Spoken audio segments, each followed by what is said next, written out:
Alors bonjour chers souscripteurs de la Nouvelle France Libre. Nouvelle vidéo, revue de presse mensuelle internationale sur l'Amérique du Sud pour le mois de juin et juillet 2024.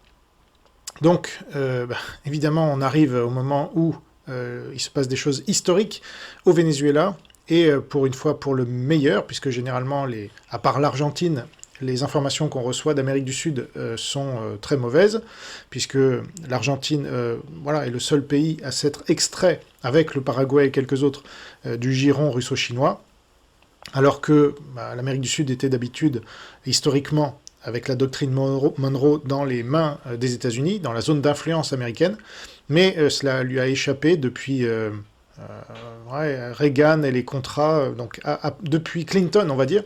Les États-Unis se sont petit à petit retirés d'Amérique du Sud, et c'est évidemment les Russo-Chinois qui ont pris leur place, un peu comme en Afrique avec la France, etc. Et donc là, on a aujourd'hui des événements historiques, puisqu'on est en Troisième Guerre mondiale. Je rappelle à ceux qui ne le sauraient pas encore, qui ne l'auraient pas encore compris, et donc tout s'accélère. L'année 2024 sera vraiment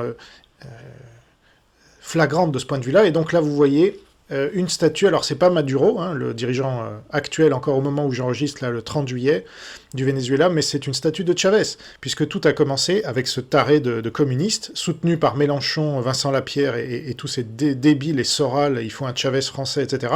En fait, il a ruiné un pays qui était une des premières sources mondiales de pétrole, comme d'habitude avec le communisme et le socialo-communisme, et là c'est même le catho-marxisme, puisque Chavez, rappelez-vous, quand Bush avait parlé à l'ONU, et Chavez lui avait succédé, il avait dit le diable est venu ici, je sais pas quelle connerie. Donc voilà tout ce que savent faire ces socialo-communistes, c'est diaboliser l'Occident, diaboliser les États-Unis, le protestantisme, parce qu'ils sont catholiques et ils sont marxistes, et voilà.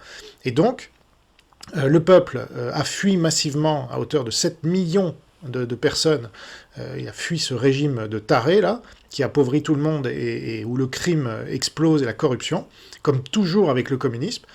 Les liens avec les Russo-Chinois, évidemment, étaient au maximum.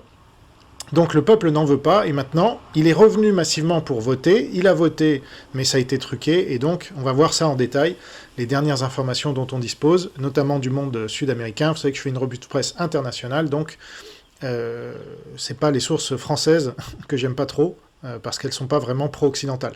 Alors on va parler aujourd'hui d'Argentine, de Bolivie, de Brésil, du Brésil, du Chili, de Cuba, de l'Équateur, du Pérou, du Salvador, et évidemment du Venezuela. Alors c'est parti.